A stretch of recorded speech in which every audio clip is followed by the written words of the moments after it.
place where are you here? There you are. An immigration attorney, Raymond Fasano, who is here, and I want to talk to you, Raymond, just a little bit about what a nightmare it is to become an American citizen. Well, it is. I brought some props. Okay. Well, I got a chalkboard. You got props. We'll do it. If you want to figure out our immigration system, first you have to get through the Immigration Nationality Act.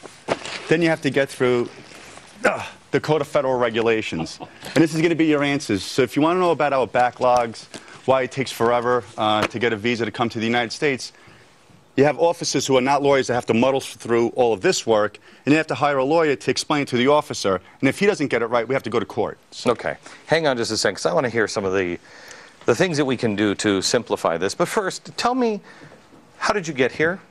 I came here on a barge from Vietnam in 1975.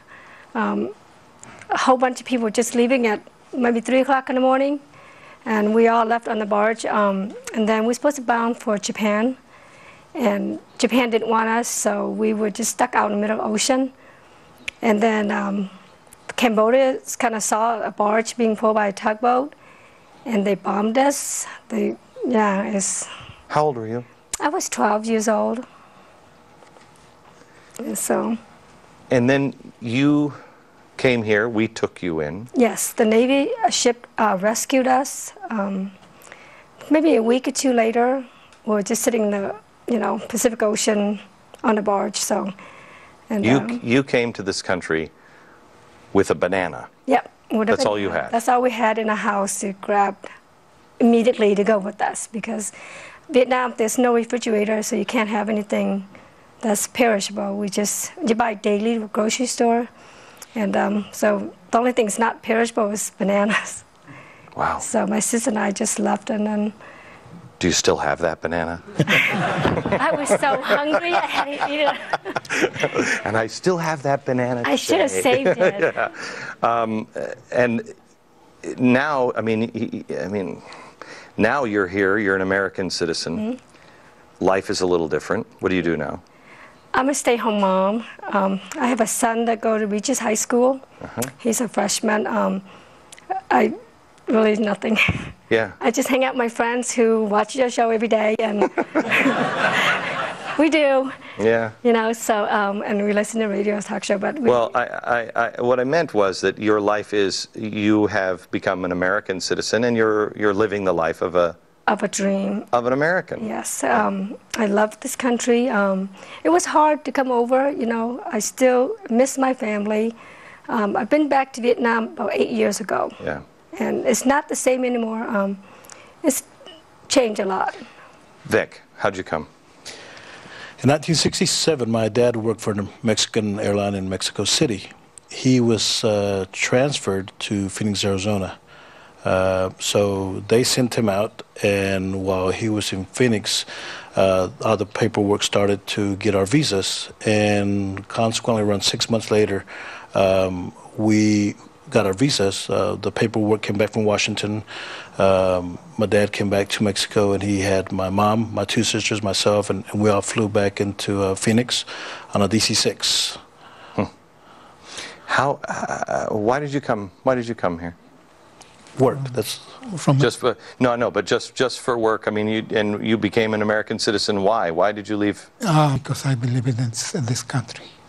Well, how do you feel? Let me ask this of the entire audience first. How many of you support the Arizona law?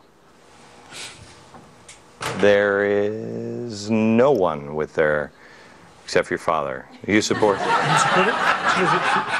Yeah. Okay. There we go. So say this is going to get real interesting. And why is that? How do you? It's turned into anti-immigrant, but we are the country that was built by immigrants. I think we need immigrants more than ever before, because too many people like me, who grew up here for generations, we have no idea what we have. We have no idea. We don't even value our freedom or a police force that you can trust. I mean, I look down at Mexico and I see what's happening there, and I think, how do people live like that? I have a friend who just started a business down in Brazil, and he said 50–60% of the judges are all on the take. How do you do that? We don't appreciate it. So this has become about race, as an immigrant, why do you, Vic, let me start with you. Why do you hate Hispanics so much? You know, of course I don't hate Hispanics, but what I see is a lot of entitlement. And the people that think that they have the right to come to America just because they need a better place, a place to make a better life. I had personal contacts where I don't see, and people that I met that have immigrated legally and illegally, you know, they're in it for making a dollar, and they are not show any allegiance to the flag of the United States, to the country, to the government, to the gringos. The ones that I've had the pleasure to speak with, you know, they have plans to going back to their country. You know? There's nothing wrong with that. Migrant workers, right? But we have how many of you feel that this is it's becoming less and less so, but it has traditionally and can be a unique and special country? It is not like the rest of the world. Absolutely. Raise your hands. Absolutely, it is. Okay. Is the problem that, and Len or Vic or anybody in the audience, is the problem that we ourselves, our country, and the rest of the world have just tried to make everybody the same? That there is no difference between countries? There's nothing special about this land? That it's all about human rights? What, the planet is the planet, and we're all together in this thing? And we are, but there is something unique and different that allows people to come here. Okay, we'll be right back. We have much more to talk about, and little from me, a lot from them.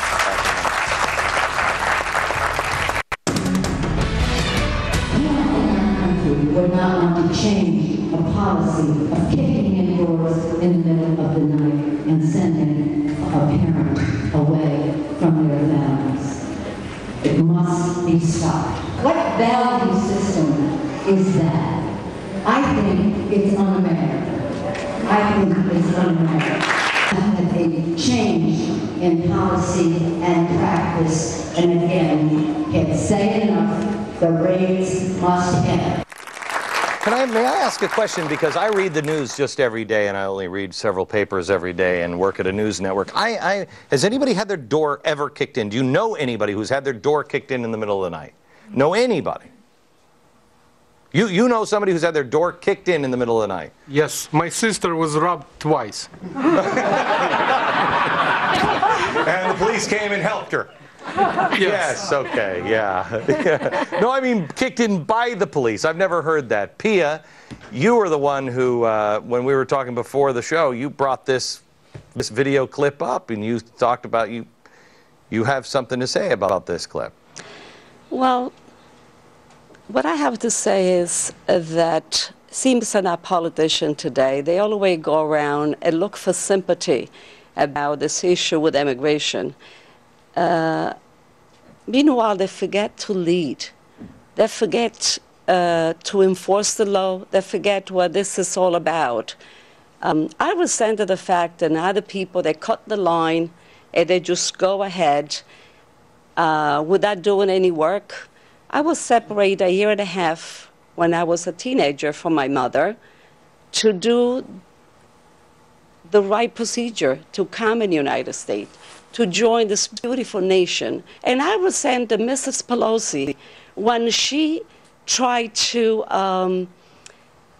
talk to the American people, and I think she's looking for sympathy to try to say that this poor illegal immigrant, they get a split from their families. Well, those illegal immigrants, Mr. Becker, they knew then they leave their family behind. Let me ask this. What if I say that we should enforce our laws, and I mean equally, it's equal justice, not social justice, equal justice. We're all treated the same. You break the law, I break the law, we pay the price. I say that, and I, of course, am a racist. So you say that. Well, why? Make the case to the people in Washington. Make the case to the, what, 30% that are saying, oh, you're just a racist. Make the case. Why?